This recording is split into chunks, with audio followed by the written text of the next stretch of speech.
ఒకప్పుడు నది ఒడ్డున ఒక పెద్ద యాపిల్ చెట్టు ఉండేది. ఆ చెట్టులో ఒక బుద్ధిమంతుడు కోతి ఉండేది. ఆ కోతికి రుచికరమైన పండ్లు చాలా ఇష్టమయ్యేవి. అది ప్రతిరోజు పండ్లను తింటూ ఆనందంగా జీవించేది. ఒకరోజు ఒక క్రోకడైల్ ఆ కోతిని చూసింది. క్రోకడైల్, హాయ్ కోతి సోదరా! నీవు ఎంతో సంతోషంగా ఉన్నావు. నీ పండ్లు ఎంతో రుచిగా ఉంటాయి అన్నీ. నాకు కూడా కొంచెం ఇస్తావా? కోతి, తప్పకుండా స్నేహితుడా. నీవు ప్రతిరోజూ వస్తే నేను నీకు పండ్లు ఇస్తాను. అప్పటి నుంచి క్రోకడైల్ ప్రతిరోజూ వచ్చేది. కోతి పండ్లు ఇచ్చేది. ఇద్దరూ మంచి స్నేహితులయ్యారు. ఒకరోజు క్రోకడైల్ తన భార్యకు పండ్లు తీసుకెళ్ళింది. ఆమెకు అవి బాగా నచ్చాయి. క్రోకడైల్ భార్య, ఈ కోతి ఎంత మంచి పండ్లు తింటుందో చూశావా? అప్పుడు దాని గుండె ఎంత రుచిగా ఉండొచ్చు. దానిని తీసుకురా, మనం దాన్ని తినిపెట్టుకుందాం. క్రోకడైల్ కోపంగా, అది నా స్నేహితుడు. నేను అలా చేయలేను.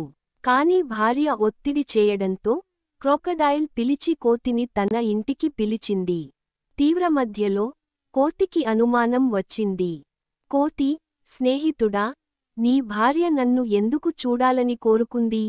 నీవు ఎందుకు ఇలా అజ్ఞాతంగా నన్ను తీసుకెళ్తున్నావు? క్రోకడైల్ నిజం చెప్పేశాడు. కోతి తెలివిగా ఆలోచించి ఇలా చెప్పింది. కోతి, ఓహ్, నీవు ముందు చెప్పాల్సింది. నా గుండె ఆ చెట్టుపై ఉంది. పండ్లు తినేటప్పుడు నేను దానిని అక్కడే ఉంచేశాను. నన్ను తిరిగి చెట్టుపైకి తీసుకెళ్ళు, నేను తీసుకురావాలి.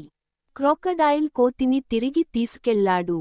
కోతి వెంటనే చెట్టుపైకి ఎక్కి ఇలా అన్నాడు. నీకు స్నేహం అర్థం లేదు.